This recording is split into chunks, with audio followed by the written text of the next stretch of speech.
Hey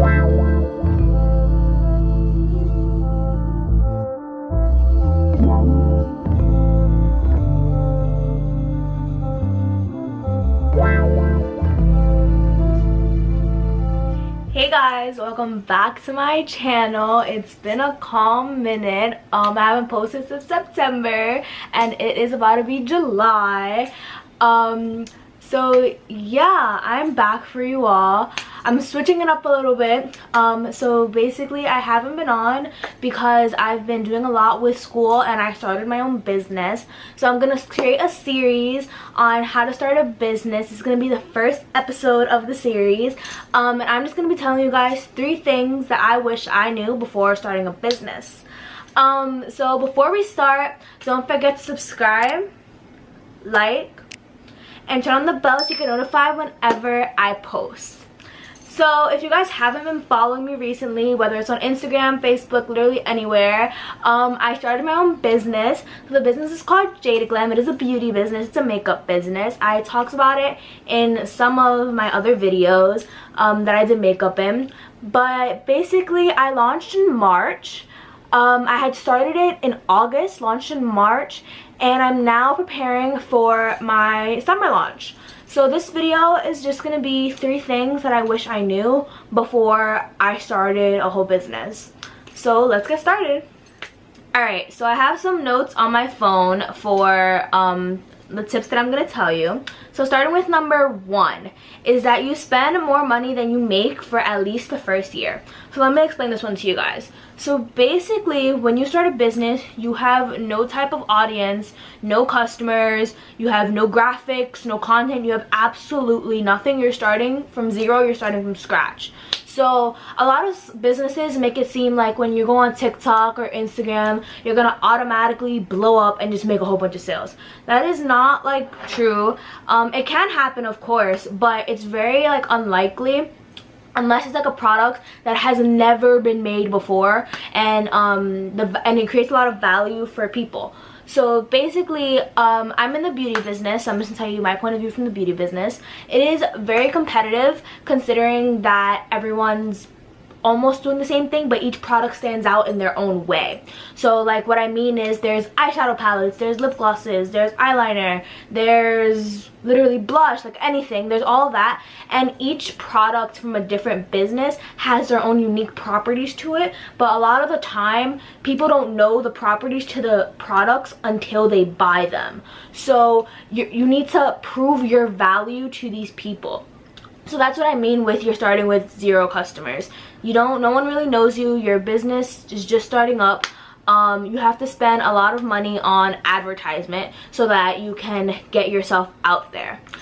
And then you also have to spend a lot of money on graphics and content. So like I've stated 100 times already, you like have nothing when you start. So you need a logo, you need product photos, you need the things to make the product photos if you're gonna do it yourself. You need, if you're gonna do the graphics yourself, you need Illustrator, you need a whole bunch of stuff. If not, you have to pay a whole bunch of people to do it for you. You need to have a creative eye if you're gonna do it yourself. Which is why I recommend always having a graphic designer to do it for you, because like they're a graphic designer, so they know. But yeah, you need to pay for the graphics, the content, the product themselves. Whether you're making them or you're buying them, they are expensive as hell, because unless you're buying them in great bulk, which you shouldn't do if you're just starting, unless you're buying them in great bulk, it's very expensive. The more you buy in any like business, the more you buy, the cheaper it gets when starting a business. But when you're starting, you don't really know how much to buy because you don't have any customers to know whether they like the product or not. So you need to start with a smaller amount. So it is going to be expensive. What else do you spend money on? Me personally, I spent money on a financial advisor, a marketer, advertisements, Facebook ads, Instagram ads, Pinterest ads, what else, graphic designer, content, web designer. I use Shopify. I can show you guys a video on how I do Shopify at some point. I had a web designer who did my website for me. I had a photographer, a videographer, So yeah, those are just like the basic things that you need to spend money on when starting a business, besides for the actual product and packaging. So yeah, you're gonna be spending a lot of money, and it's a lot of time before you actually launch. So just be prepared. Make sure you have like a savings account ready so that you can spend money, because you're gonna spend a lot more before you start making any. Tip number 2 is to create a schedule, but keep in mind it will 100% change. So what I do is, with Jadah Glam right now, I have tentative dates that I put out. So basically right now is June 25th. When I had first started my summer launch, my tentative date to launch my summer gloss kit was June 20th, the start of summer. That did not happen. It was mainly because of COVID, but that didn't happen at all. And now I'm hoping to launch around July 12th.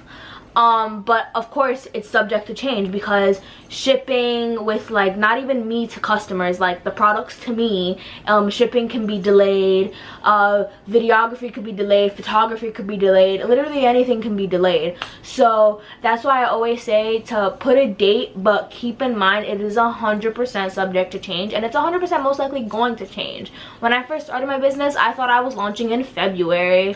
I lied, I thought I was launching in January, then I said February, and then I launched in the end of March. So just like, don't get too frustrated. At first, when this first started happening to me, I would get really frustrated, like, why isn't anything like going the way it's supposed to? And like, I was like really upset, and like there was some times where I was so stressed I like started crying and stuff. But like, it's 100% gonna happen. No matter what you do to avoid it, it's gonna happen. So when you guys do start a business and you're posting about new products and stuff, don't set a date too early and then have your customers expect that it's going to be then, because it may not. So I'd say have everything ready, and once everything is done, set in stone, then set a date. Don't set a date too far ahead.